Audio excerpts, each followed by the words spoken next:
Before the injury issues and the mid-season collapse they inevitably precipitated, I will remind you their defense was the storyline of the spring season in West Central Illinois.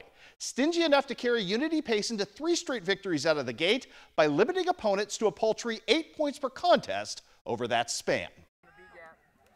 I think we can definitely replicate that this year. Having 3 linebackers with as much experience as we have coming back, all of us have been starting for 2 years now, and I think we should do good things as a core.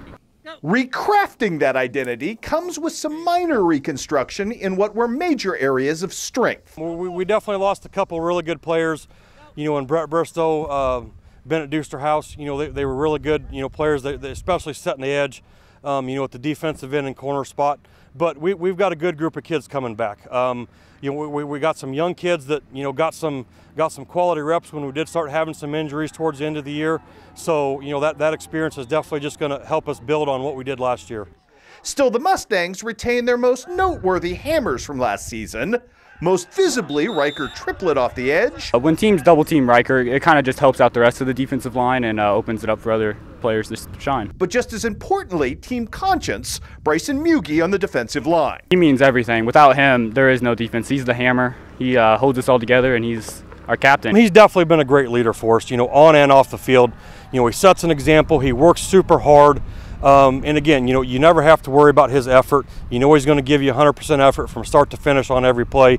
And with rising star talent like Brian Deeker coming into his own at linebacker, the prognosis here seems bright across the defensive board. Coaxing more production from the offense looms as a much more pressing concern for new skipper Matt Woodworth, who as last year's offensive coordinator knows all too well the struggles this group endured. He sees those issues, however, as fixable. And it starts with a complete overhaul at quarterback. A lot of it last year was just the lack of the offseason, the lack of a normal preparation time. With our spread offense, it's a little more complicated than some of the run-oriented offenses. It takes a lot more repetition, a lot more timing to get clicking. But I definitely think the athleticism we have at the quarterback position, no matter which one ends up taking the job, is definitely going to help us out. It's kind of surprising as well, since we're picking up a new quarterback, but Ryle, Cody, and Wyatt, they're all fighting for the position, and they're all doing wonderful jobs. We've got some great weapons on the outside.